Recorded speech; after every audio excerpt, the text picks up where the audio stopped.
Hello বন্ধুরা, দোকান ready হয়ে গেছে। এখন আমি বেরিয়ে পড়লাম আমার কর্মস্থলে। কর্মস্থলে চলে এসেছি।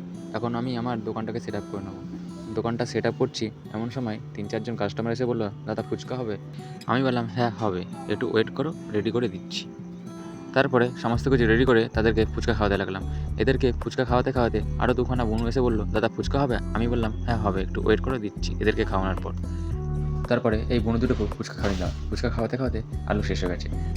তারপরে আবার নতুন করে আলু টালু মেখে নিলাম।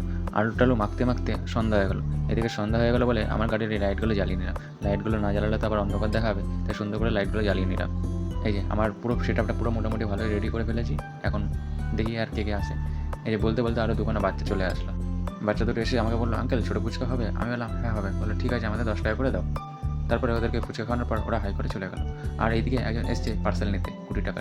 তার জন্য পার্সেল করার জন্য আবার সুন্দর করে টক ফক দিয়ে আলুটা মেখে দিলাম। তারপরে একে একে চুরমুর আবার পার্সেল এগুলো করতে করতে আমার দোকানের মোটামুটি মাল শেষ হয়ে গেলো। এবার আমি দোকান টোকান গুছিয়ে হারিয়ে যাই।